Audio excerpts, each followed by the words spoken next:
Yeah, During sure. that arrest, Anybody was arrested. wait, they separated suspect and witness. Oh, They are yes. now looking for criminal. That is where Yomi Fabiyi failed. Yomi Fabiyi failed to believe that if they call you a suspect, That doesn't mean you're a criminal. that does not mean that you are a criminal. You are not a criminal. Yeah. They can call you a suspect. There is difference between suspect and criminal. Sure, You are a yeah. suspect to support a criminal. Lie. That is where he got it wrong. That's why I said speaking English, blowing grammar. Ẹni sùúrù kò ní ṣe pẹ̀lú kó wà intelligent tàbí kó lọ́pọlọ. Bẹ́ẹ̀ni. Tó bá kó ẹ tọ́lọ́pàá bá mú ẹ máa gbọ́ tí ọlọ́pàá bá mú ẹ lé nísìn. Torí nǹkan tóun ń jà fún ni pé àwọn tó yẹ kó mú à suspect wọn mú à suspect. Àwọn á ní witness pé òun fẹ́ kó mú à suspect. No, it's not like that. Ó get it wrong. Wọ́n lè mú ẹ pé suspect ni ẹ. Ìyẹn ò sọ pé ó jẹ́ criminal. Witness lè padà di criminal lọ́la tó bá padà get ẹ̀ tó bá mú. But tó bá yẹ pé wọ́n pe àwọn people yẹn ní criminal nísìn, that's another thing. Talk entirely. Your statement tó bá draw fọlọ́pàá òun ló máa mú wọn treat ẹ as a suspect àbí criminal. Because tó o bá ti kọ gbogbo nǹkan tó ń ṣẹlẹ̀, they will now use their psychology to study your statement. So that is when they will decide that this man is a criminal, is a suspect. They see, according to your word now, if they rope you, they can call you a suspect. Yes. So you are not a criminal. Yes. So toba wa ti ní criminal lele, that is when you will agree that kinikan, but you are only fighting. Yeah, they are not treating those people. They are treating them as a kinikan. No. Ó kàwé, ó mọ law. Ó dùn mí gan pé nígbà tèmi àti ẹ̀ta jọ ń rojọ́ níwájú AIG. Ìgbà tèmi àti ẹ̀ta jọ ń rojọ́ níwájú AIG. Òun ni AIG ń sọ fún nígbà tó ní the guy that was sent to court, that guy is proving not guilty. He's pleading not guilty. So èèyàn plead not guilty, ó ń ṣe pé kò kí ń ṣe criminal. Ó plead not guilty, kò ń ṣe pé òun ṣe criminal. Hello? Bẹ́ẹ̀ni. Sir? No, now. Echo, just say...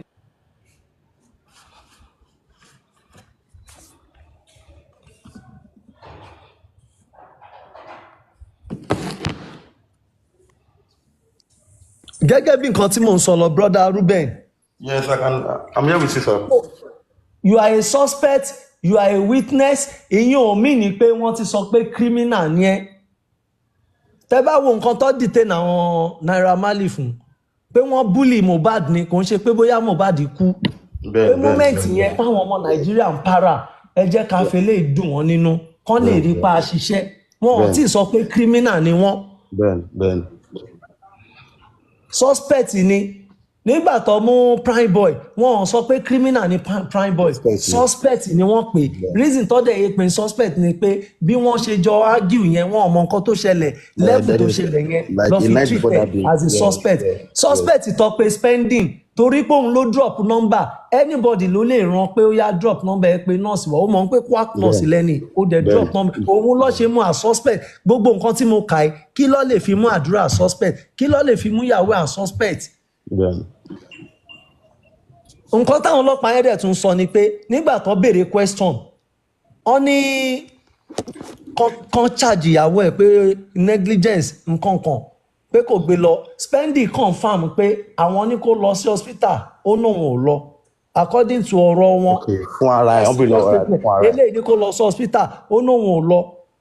Eléyìí ní kó lọ sí hospital, ó náà wọn ò lọ. So gbogbo yẹn tí àwọn ọlọ́pàá yẹn tún investigate lórí statement tó lò, òun ni wọn ṣe lè mú wọn pé kán charge wọn fún pé ṣé kò yẹ kẹ́ ṣe báyìí, kò yẹ kẹ́ ṣe báyìí.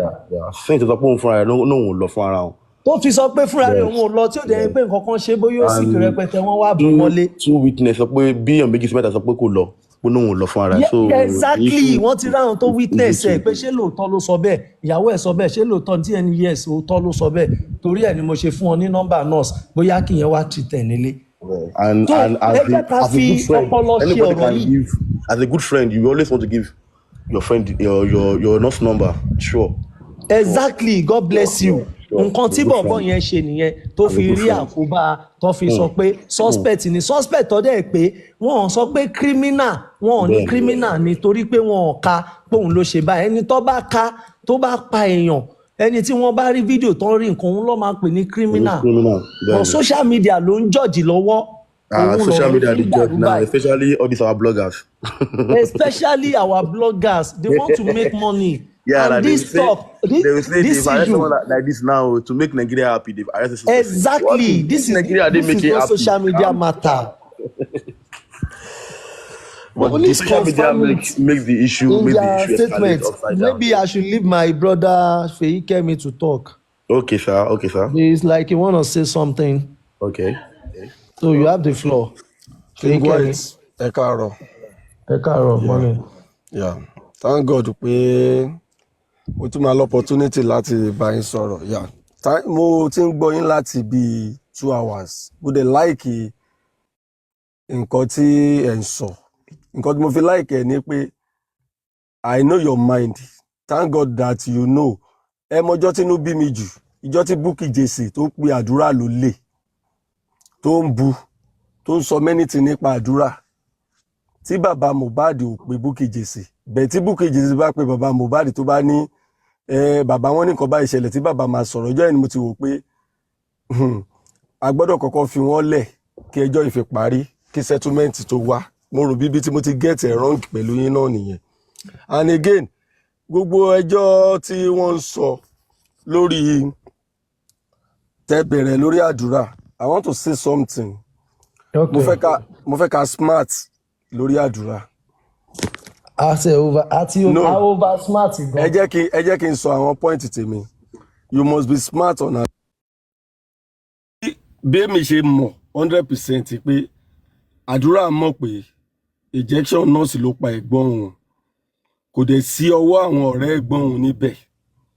Because èmi kémi tó wá sórí social media kémi tó sọ̀rọ̀ màá ti ṣe àwọn investigation àwọn question tó yẹ kí n béèrè. You should know that kì í ṣe gbogbo nǹkan ni máa ń béèrè lọ́wọ́ yín náà lórí social media. I will go to your WhatsApp and ask you and you will respond. Exactly. Màá ti béèrè dáadáa kí n tó sọ̀rọ̀. Bí mo fẹ́ kí ẹ ti ní security level, you will really try for àdúrà. Security level. But moving forward, mi ò pa láṣẹ. Ṣé rí mo rí kíní kan ní music industry. Kò sí bó ṣe lè good tó. Torí tá bá fẹ́ fi ṣàpèjúwe ń sìn ọmọ bàbá Ọkọ̀yà òun náà ń kọrin. And kò dẹ̀ sẹ́ni tó lè sọ pé òun rí pé gbogbo ayé rẹ́kàn pẹ̀lú ẹ̀. It's not about money. Lọ́rọ̀ orin. Some people will lift you. Àwọn tó máa lift ẹ náà. Àwọn kan ti lift wọn. I challenge somebody and I've challenged you too. Wípé gbogbo December tó lọ yẹn pé gbà mo rí tó gbé ọmọ Mohbad sókè mo kàn ń wò pé and you told me that time that díẹ̀díẹ̀ ni pé there is plan towards it. Pé tí Maizin sọ yẹn you can take Maizin up lórí pé kó má threaten ẹ̀ kó má sọ̀rọ̀ ọ̀rọ̀ bẹ́ẹ̀ yẹn mọ́ sí public. That one is everybody lórí nǹkan tó kọ pé is wrong. Is wrong. Àti ilẹ̀ la máa ti ń sọ pé téèyàn kan bá kú ẹnìkan máa take over ni. Adeleke tó jẹ lọ́sùn lénìí ó lè máa rò láti jẹ politics. Àwọn èèyàn rò pé ẹni tó dẹ̀ kú yìí o ó ti wúlò fún wa ta ló fẹ́ ṣe nínú ẹbí ẹ̀. Gbàdí bàbá Davido ready the governor tó wà mẹ́rin ready gbogbo eléyìí tó ń sọ pé kò lè drop orin ẹ̀gbọ́n ẹ̀ even gan kó jẹ́ 100 ni òun ló wà in charge láti drop ẹ̀ tóun àti Wùnmí bá ti jọ discuss ẹ̀ àti lọ́ọ̀yà. Nǹkan tí mo wá ń sọ lórí ọ̀rọ̀ ẹ̀ ni pé ẹ jẹ́ kí because I've challenged ibi tó yẹ kí n challenge nǹkan tó máa ṣẹlẹ̀ ń sìn gbogbo àwọn bẹ́là yẹn gbogbo àwọn kinní ẹni tó bá nídìí nǹkan ló máa pè at least tó bá ní nọ́mbà wọn ó mọ bó ṣe lè get nọ́mbà wọn. Ẹ jẹ́ kó pe many people. April ló ń bọ̀ yìí gbogbo iye táwọn èèyàn ń sọ nípa ẹ̀ pé èmi mọ̀ pé kò ní kéèsì kankan mo dẹ̀ mọ̀ pé ó ti sọ truth ẹ̀ because ẹlẹ́ran ara ni wá kò sẹ́ni tó lè rí bó ṣe pààyàn lójú ẹ̀ tẹ́nìkan máa sọ pé ó yìnbọn wá sọ truth ẹ̀ tí gbogbo àwọn èèyàn ń sọ. Lẹ́yìn kéèsì Mohbad ẹ ti méye àwọn ìgbà yẹn kọ́ di ti Rahman jáde many people jáde tó jẹ́ pé kíní Nigerian Police Force àti ọ̀rọ̀ òkú kò ṣeé bò tó táìmù yìí wípé ó yìí mọ nǹkan tó fẹ́ sọ ó yìí ní nǹkan tó fẹ́ sọ gbogbo àwọn yẹn ọ̀rọ̀ ẹ̀gbẹ́ nìyẹn.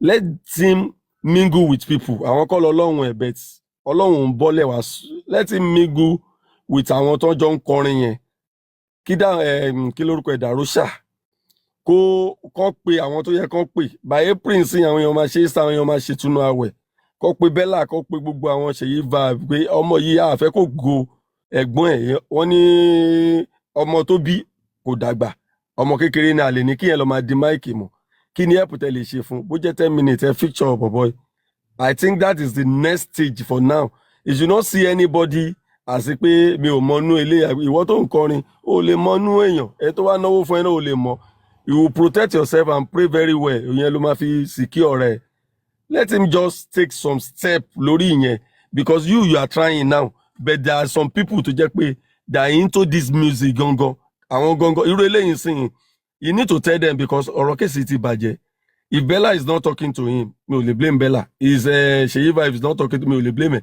because everybody ò ní mọ ibi tó líkàlùkù fìsì for now wọn á máa ṣọ́ra wọn but if you come pé ẹ wá ẹ̀yin kíní yìí o mo fẹ́ take kíní yìí o kí Dàróṣà náà dẹ̀ dá sí kí Wùnmí náà dẹ̀ dá sí kọ́ take care because tábà ń wo ìyá Mohbad àti bàbá Mohbad bá mo join kéèsì yìí mo sọ fún ìyàwó mi mo ní ṣé o mọ̀ pé ẹbí yìí ò lè jìyà nínú kéèsì tí mo máa ń bá wọn dá sí pé because wọ́n máa rí owó dọjọ́ kú ni gbogbo eléyìí tó yìn ṣe bí tó bá follow normal kíní tó yẹ kán follow ògo ìyá ni ìyá Mohbad ògo bàbá ni bàbá Mohbad Ọlọ́run ti fún wọn ní nǹkan tó máa jẹ bẹ̀tì ìjà yìí kàn wà kí gbogbo wọn kàn lè bẹ̀tì tí ó bá dẹ̀ rẹ̀ jà wọn lájà that is my own kò sí bí èèyàn ṣe lè bá bàbá sọ̀rọ̀ sí kó gbọ́ bẹ̀tì àwọn kan move function wọn forward òró òun yẹn by this April kò sẹ́ni gbogbo ariwo tó ń pa lórí social media yìí àwọn ọmọ tó ń gbọ́ hip hop àwọn ṣe ní wàhálà ṣèbí òun náà gbọ́ ọmọ Mohbad gorí stage lọ́jọ́ yẹn tí gbogbo wọn ti pariwo tí gbogbo wọn bẹ̀rẹ̀ sí ń yà fọ́tò kò gbogbo nǹkan tó most of the people tó wà ń bíbà yìí náà bóyá nǹkan míì náà ń gbọ́ bẹ̀tẹ̀ àwọn ọmọ tó ń gbọ́ hip hop wọ́n mọ̀ pé tẹ́nìkan bá introduce èèyàn kò sí bóyá èèyàn ṣe lè burú tó ní gbogbo wọn tẹ́ bá wo history gbogbo wọn àìdá kíkan sọ pé Ọlámídé àìdá kíkan sọ pé ẹni báyìí àìdá kíkan sọ pé báyìí kì í ṣàwọn lọ́lọ́run wọn bẹ̀tẹ̀ ẹnìkan gbọ́dọ̀ lift èèyàn kí ni ẹ máa ń jẹ́ nǹkan tó máa ń dùn mí lọ́kàn bí ẹ máa ń wo ọ̀rọ̀ àdúrà pé you have done 100% well but more ẹ̀ ní pé you need to come out kì í ṣe pé kó wá sọ̀rọ̀ o you need to come to the music industry if you don't have number àwọn ọ̀rẹ́ kó pè wọ́n. Mr. Feyikemi ẹ jẹ́ fún yín ní information tí ẹ get lórí angle yẹn ṣé ń gbọ́ mi. mo ń gbọ́. ṣe rí bí èèyàn bá wà tó bá ń ja ogun lọ́wọ́ tí ò bá mọ̀ pé ogun ń ja òun tó bá korí bọ inú ògo wọ́n máa pa sínú ògo yẹn ṣe understand and tẹ́ bá wo ọ̀rọ̀ Mo dáadáa nígbà tí òun àti àwọn Naira Marley tán bẹ̀rẹ̀ ìjà tó dá immolenization lẹ̀ ká ní ó bá wọn ja ìjà yẹn tí wọ́n bá wọn settle ẹ̀ tó lókàlùkù mọ level ẹ̀ tó lókàlùkù mọ ibi tó lọ ni irú bó ṣe ń kọrin kiri yẹn tó ṣe ń lọ kiri tó ń búlì ẹ̀ tó ń nà kiri pé bóyá tòró kúrò mẹ́rin kò agree gbogbo kíní yẹn ò bá má ṣẹlẹ̀ wàá parí ogun kó tó bẹ̀rẹ̀ sí ní jogún kò ń ṣe pé tẹ́ bá wo àdúrà ẹ rí pé àdúrà wọ́n ti ń move ibi tí ọ̀rọ̀ tẹ́ ń sọ yìí màá sọ̀rọ̀ lórí ẹ̀gbọ́n Dàróṣà màá kàn sọ pọ́ìntì kan tó sọ ńgbà tájọ sọ̀rọ̀ ọ̀rọ̀ oyè bọ̀ mo padà láyé àǹtí yẹn ó dẹ̀ yé dáadáa àdúrà ti mingle pẹ̀lú àwọn pípù yìí wọ́n ti jọ ń lọ club wọ́n jọ ń lọ gbogbo ẹ̀ ká ní wọ́n jọ ń lọ club ni Dàmọ́lá ò lọ ra fóònù àdúrà ni ṣé ẹ mọ̀ bóyá wọ́n máa jògùn sínú ọtí fọ́mọ ẹ̀ tí a gbọ́ pé nǹkan míì tún ṣòun náà ta tún máa lé ẹni tó pádọ̀ látà nímọ̀ wọ́n á kàn ló lọ club pẹ̀lú àwọn ọ̀rẹ́ ẹ̀ wọ́n mọ tí wọ́n ṣe gbá wọ́n ṣàwò but a dúpẹ́ pé Ọlọ́run ò fi ogun jà ó jẹ́ kó rí ogun tó fẹ́ jà báyìí ó dẹ̀ fẹ́ bá a ṣẹ́gun ẹ̀ ṣẹ́rí ó ń pọrin pẹ̀lú Bella pẹ̀lú Ṣèyí vibe gbogbo wọn pátá lọ ní promise fún even Bella ń sọ pé kí gbogbo ọ̀rọ̀ tó tiẹ̀ wà ńlẹ̀ kó tán mo sì ní nǹkan kan tí mo fẹ́ ṣe lórí ọ̀rọ̀ ẹ̀ but tí ò bá ti tán kò sí nǹkan kan tẹ́ ẹ fẹ́ ṣe sí but èèyàn tí ò bá mọ̀ á wò pé kò nídìí kíní kó kọ̀ bẹ́ síta kó lọ máa kọrin kó ti tètè máa fò sókè ṣe bóun àti Dàróṣà gbogbo wọ́n ti jọ wà wọ́n ti ń ṣorin wọ́n ti jọ ń lọ club lọ gbẹ̀ ìgbà tí ọ̀rọ̀ ra fóònù yìí tó ṣẹlẹ̀ tán bẹ̀rẹ̀ lórí kíní Dàróṣà gan náà sá forúkọ rẹ̀ náà kò rántí pé ẹ̀jẹ̀ ni ṣebí nǹkan tèmi ń ṣe yìí òun ló yẹ kó dúró kájọ máa ṣe òun náà sá fúnra rẹ̀ ni òun gan ò dẹ̀ mọ̀ pé ogun táwọn pípù ìfẹ́ gbé lórí òun náà ó sì ń bọ̀ òun náà dẹ̀ ti máa rí fìrìfìrì yẹn díẹ̀díẹ̀ ṣé nípa ẹ̀ǹbámì ṣó mọ̀ nǹkan máa ever petition òun pé àwọn òun lòun ẹ̀ǹbámù ni òun náà mọ bí orí ó mọ bí ara òun ṣe kù sí nígbà yẹn nígbà tó fi gbogbo kinní yẹn lọ so téèyàn bá ní plan láti ṣèyàn jàǹbá tẹ́ ẹ̀ bá fi ara balẹ̀ kójú yín kó rí mú kẹ́ ẹ wo jàǹbá yẹn tó bá jẹ́ pé ẹ máa jọ bí àwọn pípù ni tó bá jẹ́ pé ẹ máa jà ní kẹjà kan pè yín pọ̀ kán dẹ̀ sẹ́tù ẹ̀ kólúkálukú lọ máa ṣe tiẹ̀ bọ̀tẹ́ bá ti ọmọ yìí pé yá kó lọ máa ṣe irinṣẹ́ anything tó bá lọ lọ́bì kan tán ti àwọn èèyàn pé kán máa tẹ̀lé kiri ńkọ́ bóyá ọtí ló mu àbí obìnrin ni kán fi ṣe jàǹbá fún kọ́ ẹ máa ja ogun tẹ́ ẹ bá ja ogun bí àṣà president wa ó ní wàá di ẹlẹ́dẹ̀ wàá jọ jà nínú ẹrọ̀fọ̀ ẹ wá wẹ̀ olúkálukú á wá sẹ̀tì boundaries bọ̀ tí ò bá sí ogun tó ń gbé tì ẹ wo ogun tó ń gbé tì náà kò ń ṣe pàdúrà kọ́ dédé ń wà pẹ̀lú King White tí ò bá sọ̀rọ̀ fóun ni àdúrà ti máa feature àwọn Ṣèyí vibe orin ẹ ti máa lọ àwọn people ló ń disturb ẹ̀ ó fẹ́ drop orin ní December náà Dàmọ́lá ló ba plan ẹ̀ jẹ́ tí Dàmọ́lá ò bá lọ ra fóònù kó lọ ṣe kinní ni ṣé mọ gan bóyá ọ̀ràn ni ṣebí maisi tún ti ń gbọ́ pé ó fẹ́ drop EP lóye sáré wá síta pé tó bá bi da kó drop orin ṣé mọ àwọn tó ń fún wọn ní information yẹn ni. That's crazy. but nǹkan táwọn èèyàn mọ̀ ló pọ̀ jù torí pàṣẹ mẹ́ni yẹn màá wá àwọn ẹlòmíì akọ̀wá lo fake comment wá sọ́dọ̀ mi pé àdúrà should be mingle with some bella kinní kan you don't need to mingle kinní ẹjọ́ mingle pẹ̀lẹ́ tó máa kọ́kọ́ bá ja ogun náà tó máa ṣé bella lè fèsì ogun ni. Anthony. bella bó ṣe lówó tó bó ṣe lórúkọ tó àwọn nǹkan tá à ń tẹ́rí sí bella ò lè tẹ́rí sí tesla tá à ń fẹ́ fèsì ogun náà máa bẹ̀rù brand wọn náà ṣáwa náà ní brand ni àwa náà ní brand náà bọ̀tọ́ lọ́n bá ti rán ẹ pé kò ṣe nǹkan lọ ṣe tó bá dẹ̀ ṣe kó mo lè parí ẹ̀ tí mo wà yìí fucking billionaire làwa gan máa jẹ́ mi ò depend lórí pé àdúrà fẹ́ ṣoríire kó wá fún mi lówó nǹkan tí mo lè jẹ lára ẹ̀ ojú pé hello àdúrà ọ̀hún náà fẹ́ ṣe nǹkan bì kan jọ ọ̀hún ní ju 10 million lọ bá mi gbà lọ́wọ́ wọn nǹkan tí màá focus láti jẹ lọ́wọ́ ẹ̀ nìyẹn mi ò ní kankan tí mo fẹ́ gbà lọ́wọ́ ẹ̀ because èmi gan wà hard working mo ní future tèmi náà but ká dúró tìyàn nígbà ìṣòro tí Dàrúṣà bá ń gbọ́ ṣò yìí kò yẹ kó fàdúrà lẹ̀ ìwọ ló fi sílẹ̀ kò fi ẹ́ sílẹ̀ ó pè ẹ́ gan ò gbé kọ̀ mo ní kó pè ẹ́ ò gbé kọ̀ lẹ̀ ẹ̀gbọ́n ẹ̀dẹ̀ ló jẹ́ kò dẹ̀ yẹ kó o ṣe bẹ́ẹ̀ fún Mohbad even gbà tí sísá ẹ̀ tó pè mí tó challenge mi pé King White nǹkan kan gbọ́dọ̀ ṣàdúrà òkìní kan mo náà tí kílẹ̀ mí mo ní tí wọn ò bá lọ ta fún lọ́gànbọ̀ tó di wàhálà tá à ń tẹ̀lé wọn kiri ṣáàdúrà máa súnmọ́dọ̀ mi ni kò ní súnmọ́dọ̀ mi bọ̀ fóònù ẹ̀ tó tàlẹ̀ rúbà yá ẹ̀ ibi tí ìyá ẹ̀ ti wò ó pé nǹkan kan ò lè ṣe òun ló fi sọ fún pé kó wá ìyá ẹ̀ ní kẹ lọ bá sọ yẹn kò ń ṣe mí mo dẹ̀ sọ mo ní ẹgbẹ́ pé ṣé Dàrúṣà pè kò gbé kọ́ ni ṣe mọ́jọ wà ní.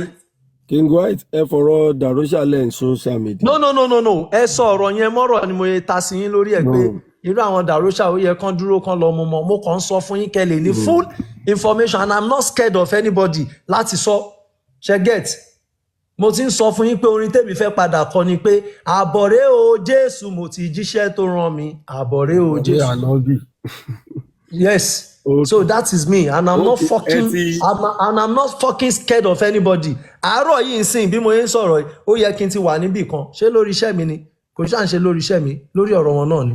Ok King White ẹ ti dá mi lóhùn ṣe lè rí ìdáhùn tẹ dá mi lóhùn yẹn I just want to put in something ṣe rí nǹkan tá à ń sọ nǹkan tẹ sọ náà dá o gbọ́dọ̀ kọ́kọ́ sì kí ọ̀rẹ́ and ṣe rí pé kó bá yàn jáde yẹn ó depend lórí ẹni tó bá jáde gbogbo àwọn security level àbí kíkíní bẹ̀tẹ̀ bá sọ spiritual level I think I can go with you irú èmi ń sin mi ò lè fi spiritual level mi wé tiẹ̀ bóyá mo mọ nǹkan tí mo lè kà nínú Bible tí mo lè fi secure ara mi bẹ̀tẹ̀ wáyé pé yẹn bẹ̀tẹ̀ wáyé pé àjọ kan bí abẹ́là ní show ẹnìkan ní wọ́n ní show anything lè lọ ṣe ń bẹ̀ òun gan náà ń ṣe kò ń ṣe bèbí bẹ́ẹ̀ tẹ́ bá sọ pé ó need time mo agree pẹ̀lú yín fún time yẹn mo agree pẹ̀lú yín fún time yẹn and for people tó ń sọ pé àwọn people yìí ní nǹkan mo máa ń rẹ́rìn ìgbà tí mo gbọ́rọ̀ spending tí mo lọ sáwọn plaza tó ní gbogbo ẹ̀ ti fẹ́ tù mo á rò pé can't people summarize what spending is talking. Fèyíkẹ́mi mo fowó àtọmọdín lẹ́nu ẹ má bínú ṣe rí bàbá àti màmá wàhálà tó ń ṣẹlẹ̀ láàárín wọn ṣe understand òun ló fà á tí àwọn Zlatan àwọn Bella tí wọn ti ṣe lè fún àdúrà ní anything torí wọ́n rí gbogbo ìjà tó ń jà lórí Mohbad wọ́n dẹ̀ máa ń rí gbogbo comment àwọn èèyàn pé ọmọ ẹ wá láti bad family kò yẹ kó ọmọ ẹ wá pẹ̀lú family òun lọ ṣe lè ṣe anything pẹ̀lú ọmọ wọn mọ́ so tó bá máa jẹ́ káwọn èèyàn feature wọn ẹ má wo side àwa pàwà ní àwa kọ́ bàbá àti màmá àwọn nìkan lọmọ bọ́yẹ máa settle ara wọn for the sake of ọmọ wọn kó lè débi tó ń lọ lọ́jọ́ iwájú but tí wọn bá settle tí bàbá jáde lé ní problem ni. Bí ọ̀rọ̀ tí mò ń sọ lọ lórí ọ̀rọ̀ spending because èmi bàtí bá wọn pé mi ò kàwé tó but mo máa seek for knowledge and understanding mo fẹ́ kúrò lórí ibi tí ọ̀rọ̀ àdúrà ni o when people are just don disturb ara wọn nípa ọ̀rọ̀ spending ipe kinní kan kò sí new thing tí spending ti sọ tó yàtọ̀ sí nǹkan tó ti sọ because tẹ ọ̀rọ̀ bá jọ̀rọ̀ case o bá àròjọ láti àárọ̀ títí dalẹ́ point ni adájọ́ àtọlọ́pàá fẹ́ pick ó dẹ̀ ti sọ àwọn kò dínà àwọn point tá a nídìí nínú case yìí pé injury ọkọ̀ nọ́ọ̀sì wà òun ò sí bẹ́ẹ̀ náà bẹ̀ tó ń lo fún nọ́mbà nọ́ọ̀sì gbogbo àwọn pé ráìsì ó sọ pé time báyìí mo máa ń wo àwọn èèyàn tó bá ń sọ̀rọ̀ pé time because I listen to lawyers máa béèrè lọ́wọ́ wọn pé a ní ẹjọ́ yìí evidence ilé evidence àwọn eléyìí irrelevant lélẹ̀ but people wọ́n máa tún dwell lórí irrelevant ọ̀rọ̀ ẹnìkan sọ bá ẹ máa wo orú gbogbo nǹkan tí màá sí consìn to me the only place tí mo lè pick ipe body will tell you try to drop any music ṣó yé yín because ìyẹn ti mú threat wá gbogbo yòókù pé kò sọ̀rọ̀ ìyẹn irrelevant talk ní tẹ́ normal person lè sọ bẹ́ẹ̀ pé ó wá challenge ẹ̀ ó threaten ẹ̀ ìyẹn nìkan ní ọ̀rọ̀ because people don't know how to summarize in a court case wọ́n rò bí ilé baálẹ̀ ní ẹjọ́ yìí wá many people will just come you talk pé Wùnmí no King White Wùnmí sọ pé 15 minutes later ni doctor sọ fún un pọ́kàn òun kú ó tún dé orí TV ó ní 20 minutes later mo á béèrè pé if you are very good summarize that thing ọkọ̀ òun ṣàkù doctor dẹ̀ sọ fún un pé 15-20 minutes gbogbo ṣé 5 minutes ìyẹn ni kéèsì àbí yẹn ni irọ́ àbí but ọ̀rọ̀ wọn ọlọ́run ṣáà jẹ́ ká máa wò ṣáà wíwẹ́ somebody must come out to talk and spending if he is talking the guy said something tó mọ̀ ní corona ẹ̀ ó sọ fún wọn pé báyìí ni ẹjọ́ ṣe rí òun kẹ̀rẹ́ kì í pé òun jẹ lára mọ́ òun lòun sponsor immobilization tó ń ṣe he said many things but òun náà wà lọ ń gọrẹ ẹ̀ sìn because wọ́n tì kò mọ̀rọ̀ gbọ́ ni àtàwọn tó ń gáìdì ẹ̀ ibi tọ́rọ̀ òun àti Wùnmí ti ìkan tẹ́mi notice ni pé gbà tí Wùnmí dé TV station tó béèrè question báwo náà yẹ get ọ̀rọ̀ nurse tó ní ọ̀rẹ́ ọkọ òun ló mú nọ́mbà nurse lẹ̀ is stating the fact kì í ṣe pé ó accuse ẹ̀ and ẹ bá dẹ̀ rí gbàgbọ́sọ táwọn méjèèjì jọ ṣe lórí IG Instagram ẹ ti rí pé that lady kò accuse ẹ bẹ̀tà àwọn èèyàn ló máa sọ fún pé ó ti fẹ́ rògbò ẹ ó ti fẹ́ ṣe kinní kan ìwọ tó ti sọ pé o ò gbọ́ pọ́n jà ń lé tó ti sọ tó ní rẹ́kọ̀dì lọ́wọ́ ó tún sọ pé ṣé ò bá jà ṣé ò fún lọ́rùn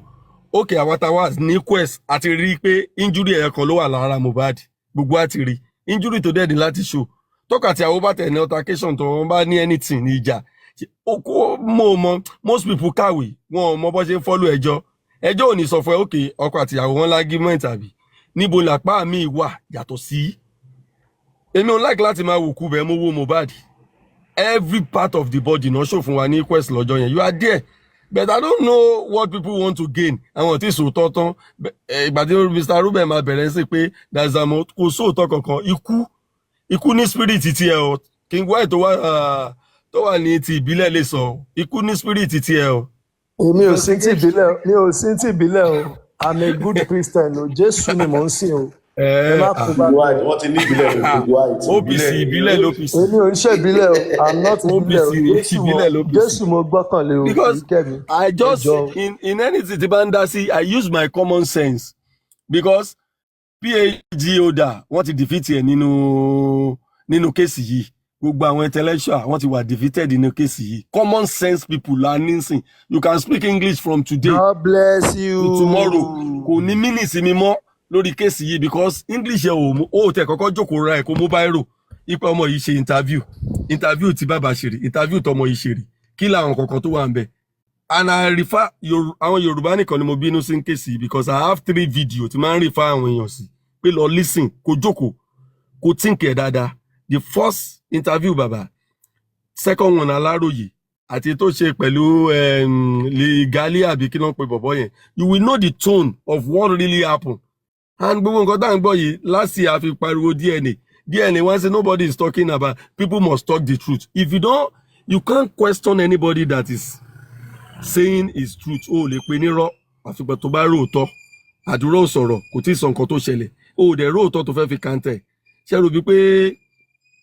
rò bí pé gbogbo bí nǹkan ṣe ń lọ yìí ẹnìkan ó lè dọ́jì ikú ẹnìkan bó ṣe pa ẹnìkan fódìdí going to 2 years tí ò ní sọ fọ́ọ̀rẹ́ kan tí ò ní sọ fún girlfriend kan tíyẹn náà ní confine nínú ẹnìkan this thing is just the case is easy but àwọn èèyàn kàn fẹ́ my pastor told me King Wide náà sọ pé pastor làwọn náà pastor sọ fún mi pé tàbá yìí ń retí pé kí àjẹ́ kó wọṣọ dúdú àbí kó wọṣọ pupa àbẹ́ aṣọ ẹ̀jẹ̀ pé à ń dìsí fúnra wa pé gbogbo àwọn àjẹ́ tó wà ń tà ń sìn súùtù náà ń wọ̀ Queen English náà ń sọ gbogbo àwọn àjẹ́ tó wà ń tà ń sìn because I don't just know why you will not think you will come out ó pọkọ ẹ ní with 5 months old baby kì í ṣe pọkọ yẹn ti dàbí Davido 5 months old baby tó yìí nọ́ọ̀sì lọ́wọ́ ó dẹ̀ pọkọ ẹ̀ pé kọ́kọ́ ẹ̀ mà àná ò lè blame èèyàn bí wọn mi ṣe ti sọ fún wa bóyá kéré tó sọ̀rọ̀ kan ó lóun ò lè blame àwọn èèyàn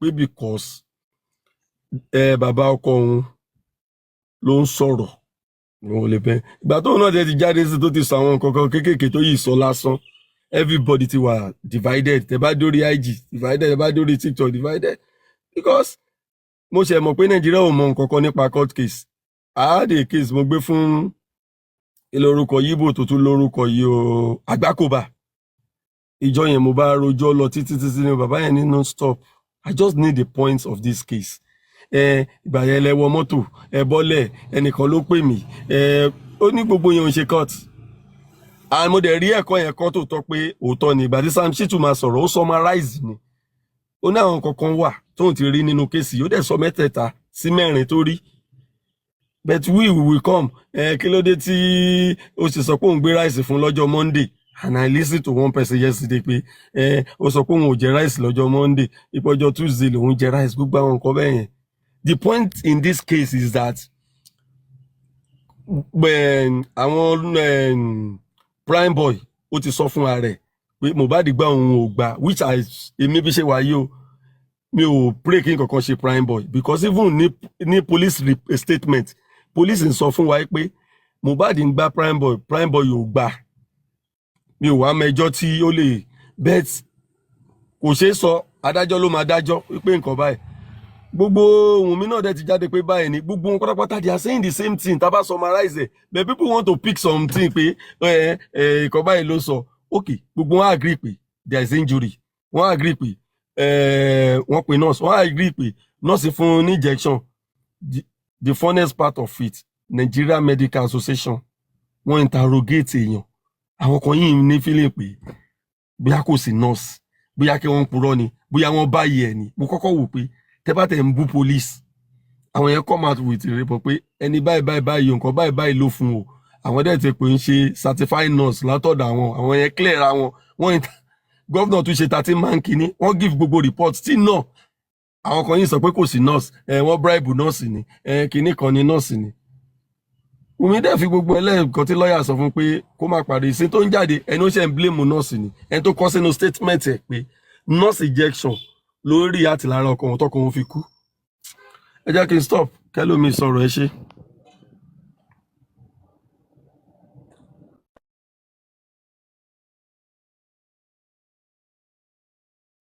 B plus, I be woman guru. I want to hear your voice, brother. Ẹ ti délẹ̀ Fẹ́yíkẹ́mi. Yes. Yeah, God bless you jàre ẹ̀gbọ́n mi. Ó dùn mí pé MFM ti sùn mí ò bá ní kó pàtẹ́wọ́ fún yín. So ṣe rí bí ọ̀rọ̀ yẹn ṣe ń lọ nìyẹn. Ìgbà míì wà ìbéèrè máa ń da kéèyàn máa béèrè torí ẹ̀ mo yẹn ń ṣàwọn program kan láti bí 3 days ago. Mo mọ̀ọ́mọ̀ ń ṣe program yẹn ni mo fẹ́ run program yẹn for 10 days. Mo fẹ́ run ẹ̀ for 10 days. Màá ṣe 5 lọ́dọ̀ mi, màá ṣe 5 lọ́dọ̀ MFM. Ẹlẹ́ẹ̀kẹta tí mo ń ṣe lọ́dọ̀ MFM lélẹ̀. Mo ti ṣe méjì lọ́dọ̀ mi. Program yẹn ni pé tó bá ní any question, even tó bá fẹ́ bú mi àbẹ́ anything, just come. Wá sọ nǹkan tó mọ̀, nǹkan tó ń bá fún mind ẹ, nǹkan tó rí pé mò ń ṣe tó wrong, wá fi challenge mi kó o lè gbọ́ fact. Tí n bá wrong kó lè correct mi pé mo wrong beside báyìí.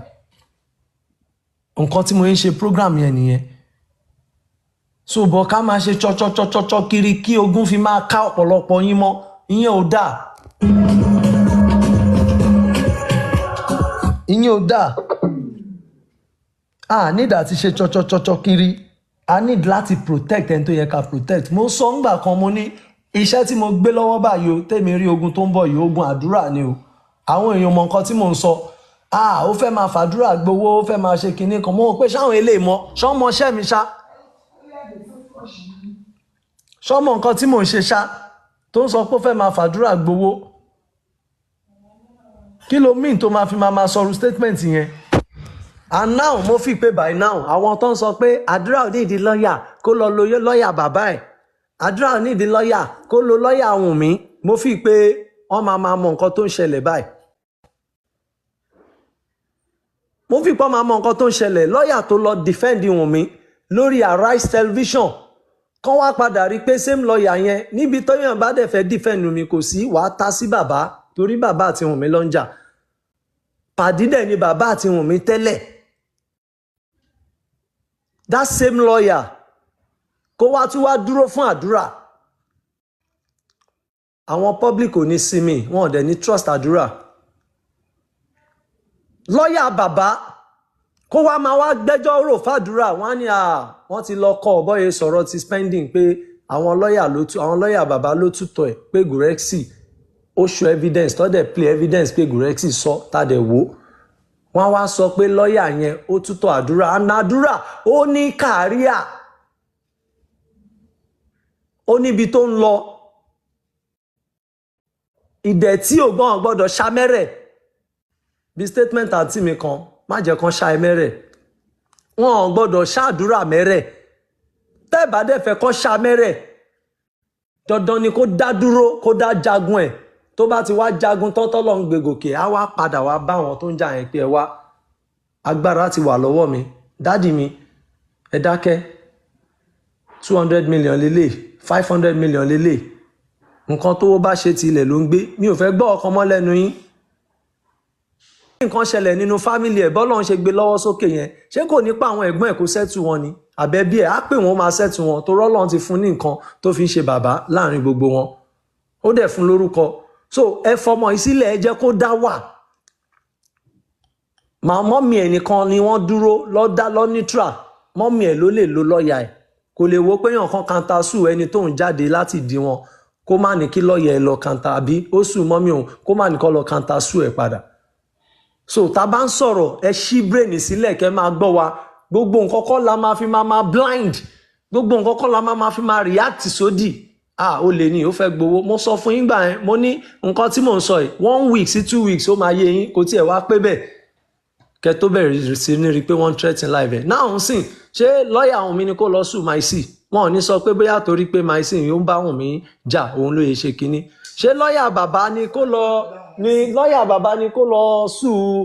lọ sùn Maisi ṣé Maisi tó ń sọ pé I'm happy that baba is coming out to debunk ni ṣé òun ni lọ́ọ̀yà ẹ máa ṣiṣẹ́ fún àdúrà tó ń threatening pé tó bá bí da kó release orin ẹ̀gbọ́n ẹ̀ ṣé lọ́ọ̀yà yẹn ni. So nǹkan tí mo yín sọ fún yín pé ó ní the private lawyer tiẹ̀ tó máa lè ràn níṣẹ́ tí ò ní sẹ́ni tó máa gbọ́ pé àdúrà tẹ̀ ń ṣe nǹkan kan lọ́wọ́ báyìí ó máa ṣe against tí wọ́n á ti sáré lọ sọ fáwọn ẹni yẹn. So I think the public need to think. Okay, the reason pẹ̀lú mi. Okay, the reason pẹ̀lú mi. Wumi's lawyers, I don't think, no, they are not working for Falana Chambers. They are different. But it might be from Baba. Ẹ mọ̀ nígbà tó fẹ́ ṣá bàbá oní bàbá mẹ́rẹ̀, á ṣe kí ni ẹni tó lórúkọ ni, ó máa yọ wọ́n bẹ̀. Á dẹ̀ recommend ẹlòmíì pé kó máa bá ẹjọ́ lọ. Gbogbo wa la rí nǹkan tó ṣẹlẹ̀ lórí ọ̀rọ̀ bàbá ẹni yẹn. tó tẹ̀ recommend fún wa yìí mo like ẹ̀ 100 mo like ẹ̀. So ẹ jẹ́ ká gbọ́ra wa yé dáadáa. Ẹ jẹ́ ká gbọ́ra wa yé. Nínú kéèsì yìí nsìn, ẹ jẹ́ kí n sọ stand mi fún yín o.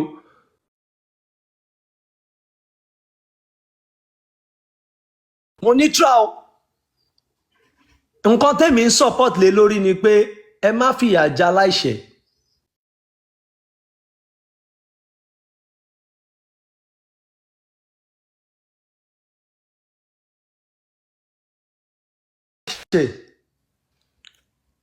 Ẹ má fìyà jẹ aláìṣẹ̀. Ẹ wo nǹkan tó fẹ́ ṣe fàdúrà nsìn tí mo gbé sórí ara iṣẹ́ tèmi fẹ́ wá ṣe nìyẹn. Ara iṣẹ́ tí mo fẹ́ wá ṣe òun nìyẹn pé nǹkan kan ò gbọ́dọ̀ ṣe àdúrà. Tí n bá rí ibi tó bá ti fẹ́ ṣá bàbá Mohbad mẹ́rẹ̀ lọ́la pẹ̀lú gbogbo bọ́ yín ṣe tó tí mo rí pé ó fẹ́ la pé wọ́n threaten life wọn, mo máa dúró fún wọn.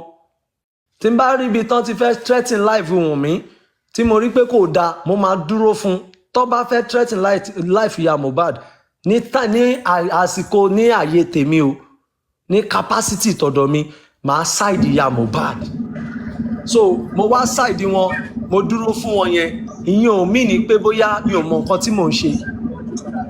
Ẹ má fún àwọn ẹ̀yin public tẹ́ stand against bullying, character assassination, kán ba ayé èèyàn jẹ́. Ẹ jẹ́ ká stand against bully, another one tó fẹ́ continue pẹ̀lú àdúrà. Ẹ má jà máa sọ pé kò speak up, kò ṣe kinní kan. Kò speak up, kò ṣe. Tẹ́ bá fẹ́ kó speak, ẹ lọ organize a world press conference. Ẹ gbé gbèsè, mo máa support. Tó bá wá látọ̀dọ̀ àwọn bàbá, máa support. Tó bá wá láti ibi ọ̀dọ̀ Wùnmí, mo máa support ibikíbi tí idea yẹn bá ti wá. King White ẹjẹ́ interject yìí. You have been in this case for long o.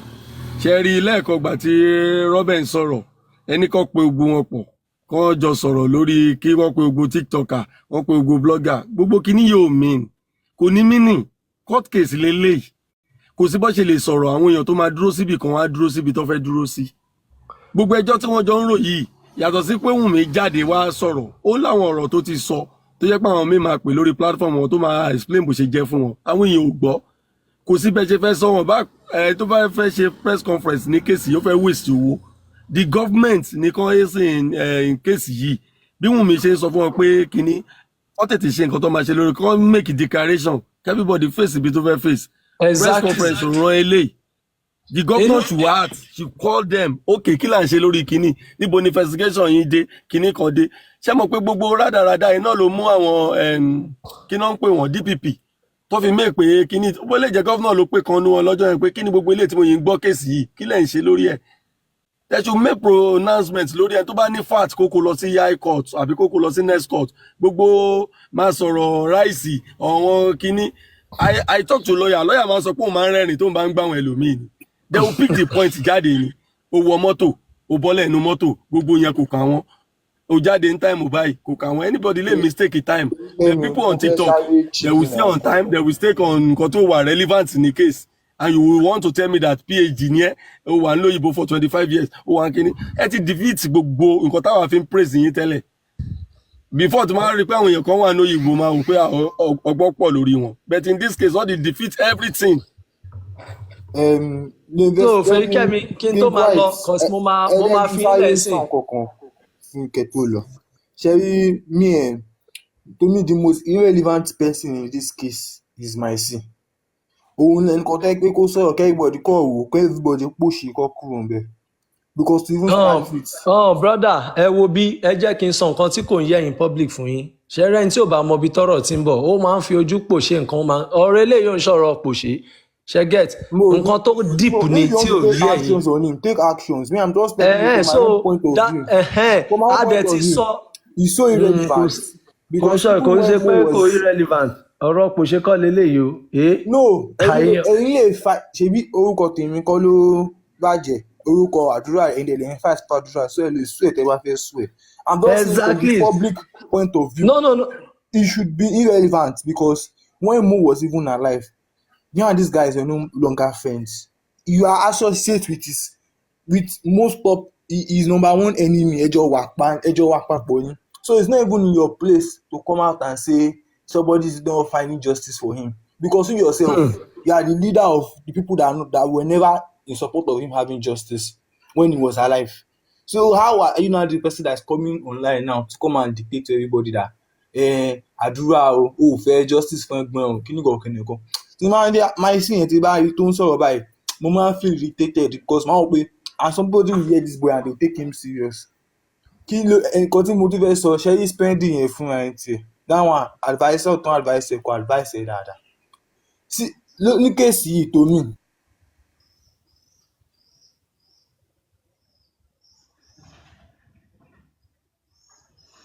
ta ló já. ẹ jẹ́ kí n tètè clear ilé fún yín kẹ́ gbọ́ dáadáa. Okay. Fún àǹfààní àwọn tí wọn ò mọ̀ tẹ́lẹ̀ ṣe get nǹkan tó jẹ́ ká push ọ̀rọ̀ yẹn gbà yẹn ta fi wá ń sọ pé àdúrà nídìí lọ́ọ̀yà tiẹ̀ kò nídìí lọ́ọ̀yà látọwọ́ public mọ́ o a ti arrange yẹn fúnra wa mo dúpẹ́ lọ́wọ́ Ọlọ́run mo dúpẹ́ pé ó bò mí láṣìírí láti lè ṣe kíni láti lè arrange lọ́ọ̀yà ẹ̀ láì sí kí public fund àbí ọ̀kan so kò sí èèyàn ta fún lákàn tàbí ta gba £1 lọ́wọ́ ẹ̀ o kò sẹ́ńtì king white fún lákàn tó gba £1 so a tó gbé but ó máa wà nínú ìtàn pé nígbà kan wọ́n sọ sí public pé báyìí but torí àwa public tá a rí nǹkan tó fẹ́ ṣẹlẹ̀ tá a attack ẹ̀ ńgbà yẹn ó withdraw ẹ̀ padà wọ́n lè máa ní ta ló sọ fún so a máa ń fi nǹkan a máa fi make history ni and a dẹ̀ dúpẹ́ lọ́wọ́ àwọn tó ti sọ̀rọ̀ lọ wájú sọ̀rọ̀ lọ lẹ́yìn and I thank God pé wọ́n á máa kó ọ̀rọ̀ wọn jẹ báyìí nígbà tó rí reason tí mo fi wá sọ̀rọ̀ mo dẹ̀ dúpẹ́ lọ́wọ́ support yín pé kò sẹ́ni tó against tó side bọ̀bọ́ yẹn lórí nǹkan tó ṣe everybody ṣe kí ni wọ́n against ẹni I thank you so that's the strategy behind the public intervention. pé kò sí evidence against this lady Darusha sọ wọ́n béèrè lọ́wọ́ Darusha court wọ́n ní tó bá fẹ́ bá Mohbad sọ̀rọ̀ báwo lè máa ń bá sọ̀rọ̀ pé ṣé Wùnmí ló máa ń pe olóhùn pé Wùnmí olóhùn prefer kó ń pàdúrà tí Mohbad ti gbé call people just listen wọn kì í underline àwọn nǹkan kan because every one of us tábìlì mi bá máa sọ̀rọ̀ ńsìn ó máa níyàwó mi ló dí òun lọ́wọ́ pé 200,000 mò ń fún tẹ́lẹ̀ recession dẹ́ẹ̀dì ńsìn bóyá 100 mò ń fún ó lè níyàwó mi ló kọ mi bí wàhálà obìnrin ṣe wà nìyẹn ó kàn nídìí ọpọlọ ọkùnrin míì láti wò pé bí life ṣe wà yìí nìyẹn Wùnmí àpọ̀kọ̀ ẹ̀ àdúrà wa wọn ní promise ẹ̀ ní kínní àdúrà tó jẹ́ pé àwọn èèyàn ló fún fóònù àdúrà ló jẹ́ pé àwọn èèyàn ló wá bó ṣe gbalé wọ́n ti promise ẹ̀ ní nǹkan wọ́n ti gbogbo àwọn thinking yẹn wọ́n èmi ò lè blame èèyàn torí fún Bible sọ fún wa pé we understand in part ló sọ pé I understanding lèmi believe pé kò sí and wickedness because gbogbo ẹjọ́ yìí náà ìgbà tí Spendi máa sọ̀rọ̀ ó sọ̀rọ̀ Wùnmí ó sọ pé kinní kan kò sọ pé ó rí i pé ó pa Maisi náà máa sọ̀rọ̀ ó ní Wùnmí lè kú lórí ọ̀rọ̀ Mohbad kinní kan dá wọn yẹn mú etí Maisi bá sọ pé kó sọ nǹkan tó ṣẹlẹ̀ nínú ilé ẹlòmíì lè máa sọ.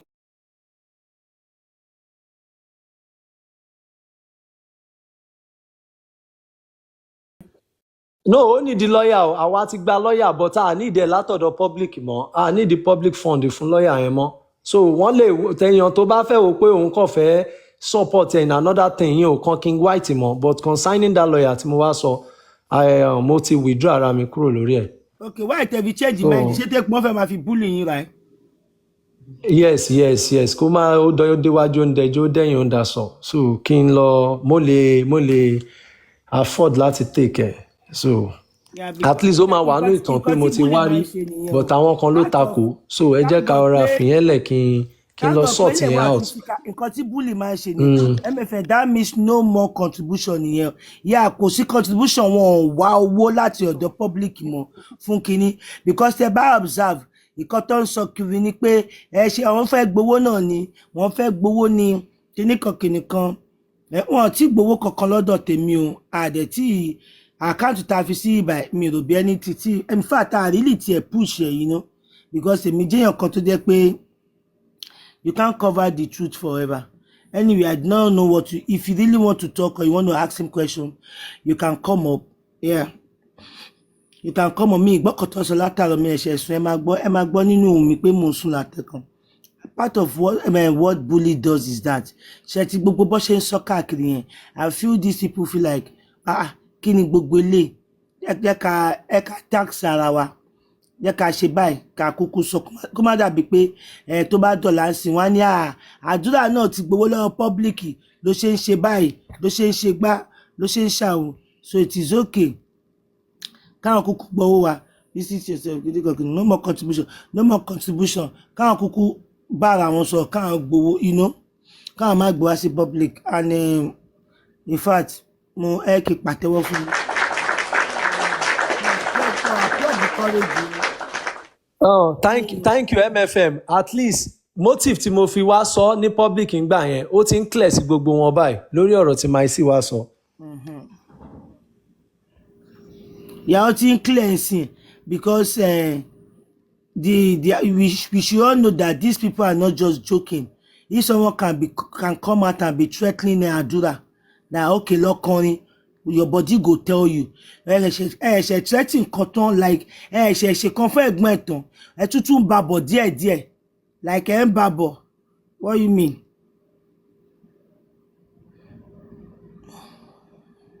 Ẹ tún ń babọ̀ díẹ̀díẹ̀ ẹ má bínú mo wà distracted ni ẹ tútù ń babọ̀ díẹ̀díẹ̀ lórí ọ̀rọ̀ Àdúrà. And I want to also applaud again King White for not taking this lightly, for not taking it lightly. Kò ṣe pé bóyá kí a tètè create awareness for this guy. Pé wọ́n tún ti ń yí ọwọ́ wọn bọ̀ wá sọ́dọ̀ Àdúrà again. Threatening somebody pé kó má kọrin ẹ̀gbọ́n ẹ̀. Ṣé justice tó ń wá nìyẹn? Please let us all move from the past and focus on Àdúrà case. That was a distraction. I did not understand what you're trying to say. So MFM ẹ lè pè mí kí madam mo fẹ́ sáré arrange ni ṣẹ́gbọ́. All right, kò sí problem. Okay, peace, love and harmony. Can I hear from you? I'm trying to catch up what people have discussed. I don't really have anything to say. Good morning. I just come up. How are you? I think King White just invited me to come up. That's why. Okay. Yeah.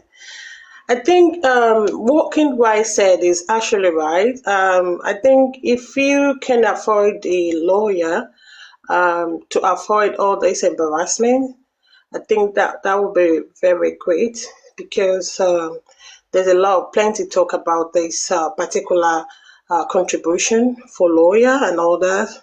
So just to avoid a lot for different narrative. So if he can afford a lawyer, I pray God will bless you if you can do that.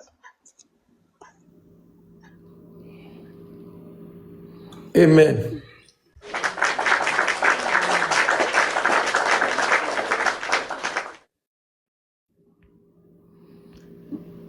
As a matter of fact, mi fi bẹ́ẹ̀ gbọ́ wípé ẹ kì í máa go there. Mi fi bẹ́ẹ̀ gbọ́ wípé the other side gan drag fún lawyer or no lawyer. Mi fi bẹ́ẹ̀ gbọ́. Tàbí pé side tiwọn náà ló ń drag. Mi fi bẹ́ẹ̀ gbọ́ àwọn nìkan ló ń sọ̀rọ̀ lórí owó dídá kò ṣe owó dídá. But it is what àwọn yẹn gan fẹ́ support ni. like they do that. I mean Baba team. Were they dragging him for this lawyer fee or whatever? No. Baba team doesn't say anything regarding the contribution. I think it's from other side. I don't know why saying something as if maybe King will have any other motive for the money contributing. So Baba's side does not even go against it. They only saying Adore should come on àwọn tí stage. bàbá ò go against ẹ o. Yeah, that's it. B plus, are you there? One of Baba team did. Who is the Baba team that did? Agbo kò fly.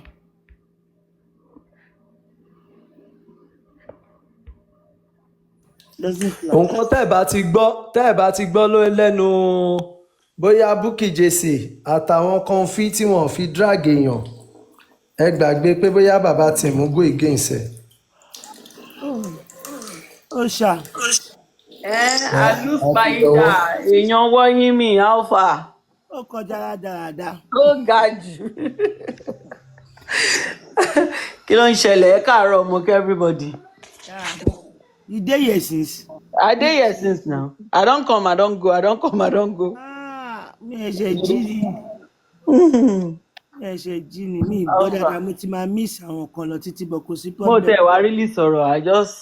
I don tell you say I get permanent presidential suite for your platform. I fit come, I fit no talk, I will just dey there dey chill. But na my permanent residential na here I dey so. Kán gbé bọ́kẹ́tì síwájú. Kán máa ké níṣu. Na here I dey o. King White ẹ kú atótónu látàárọ̀. King White held it down. ẹ ṣe ogo ẹ ṣe mà. Into the submission and everything. So you see, yes ma. sometimes téèyàn bá ṣe go about something, some people may not understand, and until something happens. Go around, be doing this. This is what we want you to do. The legacy of that guy, they just want that legacy. Láti kú pátápátápátá. Kó má sẹ́ni tó máa sọ̀rọ̀ nípa ẹ̀ mọ́. That is what they want. They want it. Ìwọ kò ní gbére. Even if I thought tó bá tiẹ̀ fẹ́ kọrin, ó máa ṣe kan tá fẹ́ kó ṣe. Wá sọ̀rọ̀. Ọ̀rọ̀ tẹ́ni kó wá sọ. Nígbà tẹ́ ti mọ̀ ọ̀rọ̀ náà tí ó refuse láti sọ. Tẹ́yìn bá decide láti sọ̀rọ̀ yẹn. Go ahead, Keso. You knew something happened in that house. Okay, fine. And this guy this guy has refused to talk about it all this way. Okay, why don't you guys talk about it? Take it to the court. Take it to the station. Go and use it there. Okay, you can either come online if you wish to. Come online, come and talk about it. We're going to give you a listing here. Come with your proof. Not going about asking people, ẹ sọ̀rọ̀. Ọ̀rọ̀ yẹn kí ló dé tó ń jó ẹ̀yin lẹ́nu? Ẹ̀yin ẹ gbé síta with your proof. What makes you feel it is only Adura that can put it outside there? Ẹ lè sọ. Adura, Kidiko, even Spendy, as a matter of fact, I still believe you also know something. With that last paragraph I read yesterday, you also need to say something about the death of that guy. You are telling us what happened at the last moment. Meanwhile, you made the social media know that you were not there. So let us know what happened. You are telling Wunmi not to, Wunmi, you trying to remove yourself. You cannot remove yourself. Okay, ìkan tẹ́ just sọ afẹ́mọ̀. Ìkan tẹ́ just say afẹ́mọ̀. You were not there. You shouldn't be giving us the account of what happened that last moment. How do you know that Mohbad went through crucial pains? Were you carried along when they were doing all those things? Were you also given instruction? So you need to elaborate more on what you said. Good morning. You need to talk more. You need to expatiate it for us. You can't just put it outside there. Mercy. Jẹ́ ká kà word for word, jẹ́ ká ṣe analysis gbogbo update wèrè tó ṣe lánàá. Mo ní lọ́wọ́ báyìí sí, jẹ́ kí n kà. Okay, Feel free word for word. Word for word from the beginning. Yeah. So everybody, feel free to interrupt me anytime. I'll read it word for word. Olórí burúkú wèrè lọmọ my see ẹ jẹ́ ká lọ bẹ̀rẹ̀ láti bẹ̀rẹ̀. So the first update he wrote under Wunmi's video, he said, I feel for Baba Mohbad, all that lies on him. No be that Russia buy coffin again. Hospital confirmed he was dead on arrival. LOL. I feel for Baba Mohbad, all that lies on him. No be Darosha buy coffin again. Hospital confirmed he was dead on arrival. LOL. First paragraph, first post. Let me correct that real quick. MIC, orí ẹ̀ ti yí. Àwọn tó ṣe ẹ́ ti kú àbálọ́bá ẹbẹ̀ wọ́n. Now, Darosha himself wrote a statement and he said, all the family members saw the coffin and saw that it was undersized and they agreed to it. Darosha said that. Only our family, Bubu family, he said the only person who did not see the coffin or knew anything about the coffin was Iya Mohbad and Wunmi. Eba agbe konfi was okay, ti konfi ba fe was okay, ko banter. So number one, that statement is not true. That statement is a lie. Hey, hold on, 1 sec.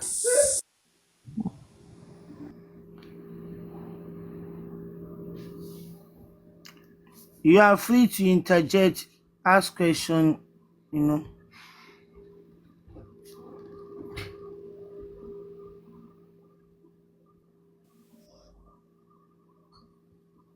In the comment section, Comfy, please don't abuse anybody.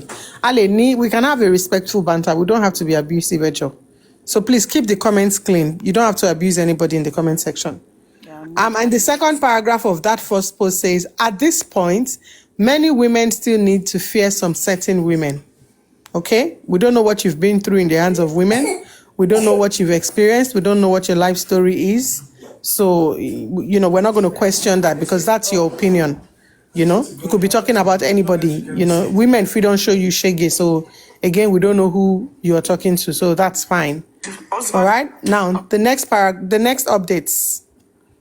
If truly Mohbad died at the hospital, why were they not given a death certificate or a document to prove, to provide at the morgue? I'll read that again. If truly Mohbad died at the hospital, why were they not given a death certificate or a document to prove at the morgue? All right. Now, that question, I don't know who you're asking. If you're asking Wunmi, or you're asking Darosha, or you're asking Adura, or you're asking the others that went to the hospital with them. But you and I know that when you take somebody to the hospital and, you know, they say they are BID, it is not possible for the hospital to give you a certificate to say, oh, the person died here after our assessment. This was what happened. That was what happened. No. They will write a report, definitely. But I don't think the hospital will give you a death certificate to say, oh, yeah, this is their time of death. Because when they got to the hospital, they were already dead, according to what we heard. So it is, how do they give you a certificate? Whatever you're going to get was something that will just say to you, he was brought in at this time and he was brought in dead. Okay? So now there's been some speculations that, you know, the death certificate was given to Omoumi, the this, the that, the that. Omoumi herself said that she hasn't received anything of such. The hospital said a death certificate was later issued. A report, rather, was later issued.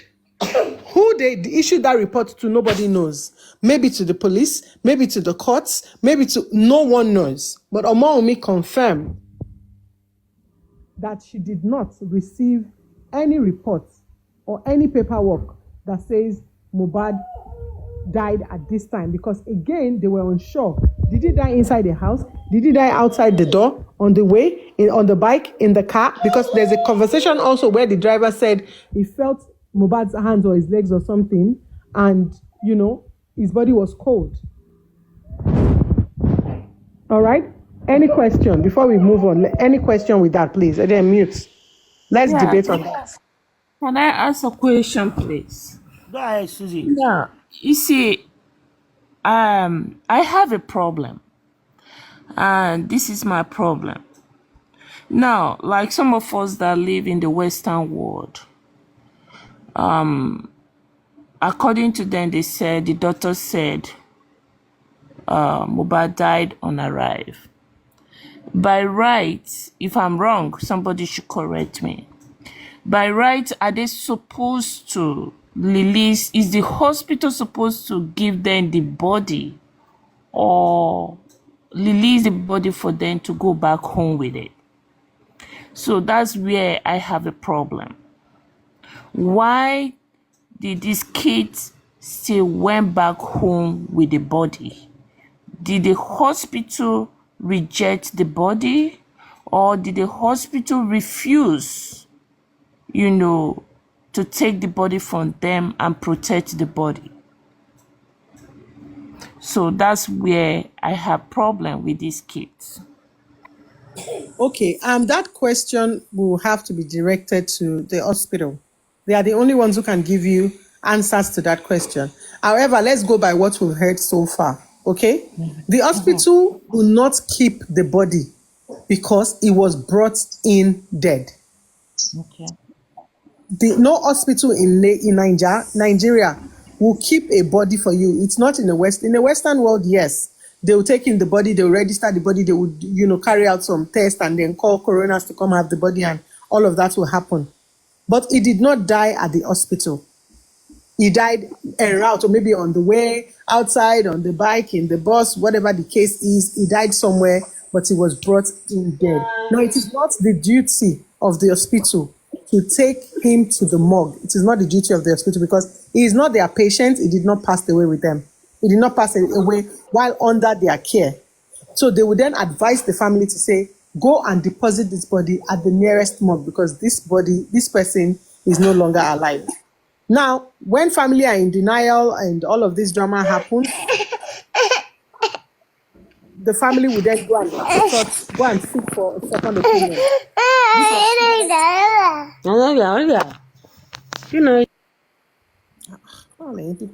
How do you just join a live? I'm just doing that. So yes, the hospital will then tell you. So you as a family member, you can then decide. Oh yes, I'm going to go and get second opinion, or I'm just going to take the body to the morgue, or whatever happens, and then that's what happens. So I don't know if you have any other question.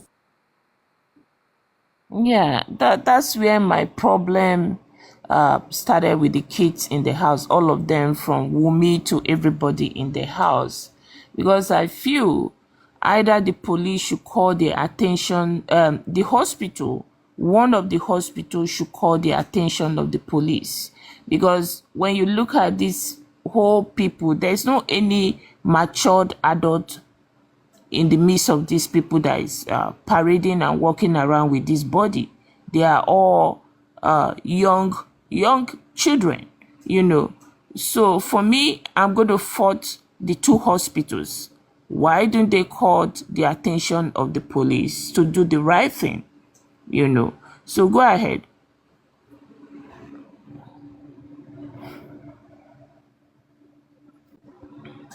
All right, thank you. I do. Okay, hold on. And so I do understand what you've said. I do not think I'm not going to fault any of the people who were at home because again, they are dealing with somebody who passed away. It's not like he had an ailment or he was sick or he had a disease or they knew or they had been told that, oh, this thing or this whatever ailment this person has, is life-threatening. There's a possibility that they might pass away. It was something that happened. It was an unexpected act, okay? It was a reaction to something and it was not expected in any shape or form. So there's no way everybody who was present there would be in their right thinking mind, especially rushing into the hospital and being told, oh, he's passed away. They will all be disorientated. And I think that's why they went to the second hospital to get a second opinion. And again, they got the same thing from the second hospital. Now, in that moment, for me personally, I think there will be a bigger issue if they had taken this boy to the mortuary. There would have been a bigger issue if he was taken to the mortuary. Comfy, can you please come up? Since you said Mohbad RIP in the house, please come up. Oh, Sister Abefe, ẹ má jẹ́ kán divert yín kúrò lórí ọ̀rọ̀ topic ọ̀rọ̀ àdúrà yẹn. Abefe, when you're done with the reading, just leave Comfy alone. When you're done with the reading, if she wants to, then that's fine. But let's just.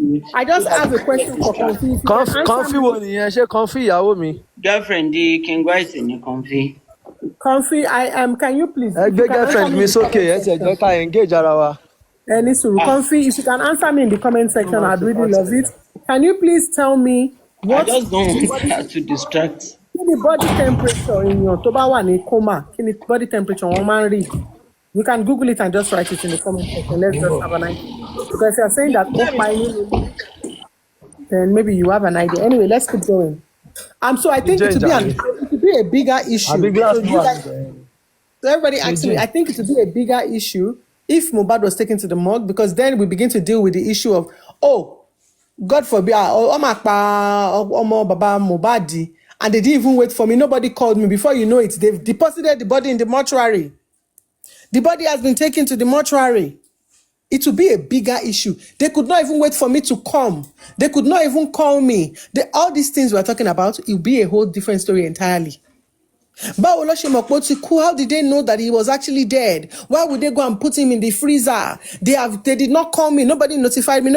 It will be a bigger issue. Now, taking him to the house, it's also an issue. Putting him in the morgue, even though the hospital advice, will still be an issue. So I just don't think that we have to acknowledge that somebody died. In that moment, there's nothing you do within the next few hours of this boy passing away. Nothing you did or done or would have done at that time would be right in the face of a father or a mother or partner, brother, sister who lost a child or who lost their brother. Okay, so that's how it is. That's how I see it. Anyway, so the next one, it says the only reason why Baba wanted him to be buried was because no morgue were available or were able to accept him due to no death certificate or any document that shows he died at the hospital. Was he supposed to take him to his house and keep? Common sense. Common sense is not common because from the way you're sounding, it's obvious that even you as a person, you lack common sense. But let me throw this to your people who are here and maybe one of them will be able to enlighten us. Susie, do you want to say something about that last paragraph? Not really. Oh, yeah, King White. Shakila, any sonic last paragraph here. Let me quickly set up my phone. Lórí last paragraph yẹn, òun náà ni a ṣe emphasize lé lórí, so mo kàn máa fẹ́ ká jókòó sórí topic yẹn ni. At least ẹ jẹ́ ká treat ẹ̀. Kó jẹ́ ọ̀sẹ̀ kan la fẹ́ fi treat ẹ̀ ká ètè treat ẹ̀ because nǹkan tó kó gbogbo wa yọ síbi ó kú Tuesday, ó kú Monday, wọ́n gbé lọ hospital, ó kú lọ́nà kínní kan. Irú ẹ̀ ló fẹ́ bẹ̀rẹ̀, ìyẹn dẹ̀ ló concern mi tó ti ṣẹlẹ̀ lọ tó ń sọ yẹn. Ìyẹn wà lọ́wọ́ àwọn tó ń investigate àtàwọn ọlọ́pàá kò kàn mí. But eléyìí kí ni ó máa lead wa? So eléyìí máa lead wa lọ síbi tá à ń lọ, ṣe understand? Á lead wa láti get justice Mohbad because ẹ mọ̀ ó lè tó jalè tó sá lọ tí wọ́n rí pé ó jalè. Ẹ mọ̀ pé ó ti jẹ tó jẹ tán ó tún fẹ́ wá jẹ mí. So fífẹ́ wá tó fẹ́ wá jẹ mí yẹn táwa ti mú sọ́wọ́ báyìí nsìn. Òun ni ká dé yín mọ́. Ká dẹ̀ fẹ́ evidence ẹ̀wọ̀n bóyá tí wọ́n rí kó jalè ẹ mọ̀ kó ti jẹ tó jẹ ó tún.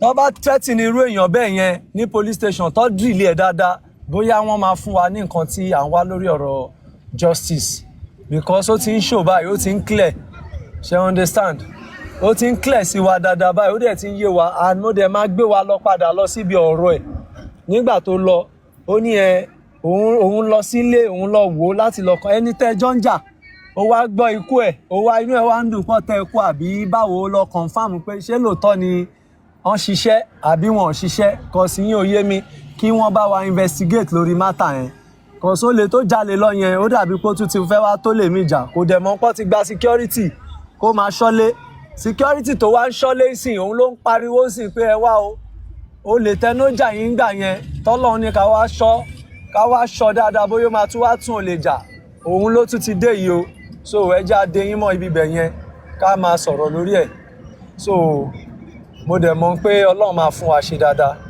láti máa sọ so any legal action tá bá máa take láti fi back ẹ̀ up àti pariwo síta kí ayé gbọ́ kán dẹ̀ rí gbogbo nǹkan tó ṣẹlẹ̀ ká pariwo ká sọ̀rọ̀ ká wá di aláriwo of Africa kán lè mọ̀ because nǹkan tó bá sọ fún public tó bá mọ̀ òun ló máa gbèjẹ lé lórí wọ́n lè má take care at first o kán má support but tó bá jókòó dáadáa táwọn náà ń rò ó máa yé wọn pé ọ̀rọ̀ tí King White ń sọ bí ọ̀rọ̀ òpònú yìí a máa ti ń rí ọ̀rọ̀ ọlọ́gbọ́n bẹ́ẹ̀ so wọ́n á lè lead wa lọ síbi tí a fẹ́ lọ so sister Abẹ́fẹ́ nǹkan tí mo lè sọ lórí ọ̀rọ̀ yẹn for now nìyẹn Thank you. Okay, Comfy, what do you have to say about that part, please? Ẹ má bínú, mi ò mọ̀ pé ìyàwó mi ti gòkè. Mama Comfy, how far are you dey? Ṣára mọ́kun dáadáa. Good morning, everybody. Ṣé mo sọ fún ẹ pé mo sick? Good morning. So good morning, Ó everybody. máa sick gan. Yeah. Now, let me see. I'm not here for that, please. I'm not here for that. First and foremost, Comfy, please. Abefe, have you read the press release? You don't have to be disrespectful. It was Yes. nice to you. You don't have to be disrespectful. When people are polite, courtesy demands that you reciprocate that politeness. You don't have to be disrespectful. It's Monday morning. No. Ṣá, géèmù tí Comfy ń play, ó yé mi cause tó bá máa yá ń sìn àwọn tí Comfy lè lọ gbé pé King White tún ti bribe ẹ o, so ẹ jẹ́ kí so géèmù yẹn yé mi, mi ò bribe Comfy o, so mo kàn fẹ́ wo pé ká wà friendly, kò sí nǹkan tá à ń wá, justice náà ni gbogbo wa ń wá. Busy, but I just have to come and respond to. I just have to come and respond to that last. I mean that particular part. Okay. Oníṣẹ́ mi ò mọ̀ pé ọ̀rẹ́ mi ni. Is that a good response? Is that a respectful response? Have I complained to him that I'm sick? So I said I'm not here for that. So please. And let me just respond to what you just read. Now, Abefe, have you read the press release of the Perez Hospital? Have you read it? To start with. Yes, I've read it.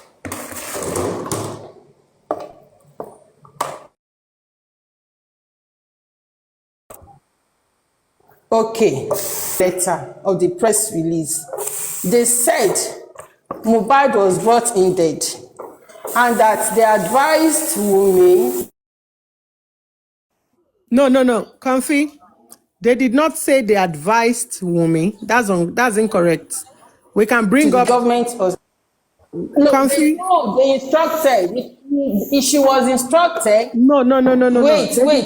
See, let me just analyze this. Let's correct you from the Let beginning. her finish, then you can correct her if there is any mistake. She will take her time to push the narrative, and it's a wrong narrative. Okay, See, I don't put it out there so that I we can don't focus have. on You see that I have been invited like sometimes, but I declined because I'm busy. So I just want to say it. See, let me just summarize it, okay? What was in that letter? I just want to give the brief summary. I'm not, saying summary and what the press release meant, what it meant. So they said Wunmi should take that body to the morgue. That she should take the body to the morgue. Okay, if in that way that Wunmi was in Mohbad to the morgue, won't she be giving a doctor's report? Giving a doctor's report so that she can deposit the body in the morgue, but she refused. Now, what my sis said,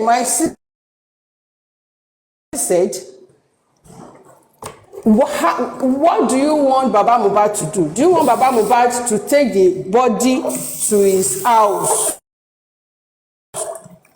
That Baba had to bury that boy because there was no there was no there was no doctor's report, there was no police report for Baba Mohbad to so that Baba Mohbad deposit the body in the morgue. And my sis concluded that. So, do you now want Baba Mohbad to take that body to his house? To do what?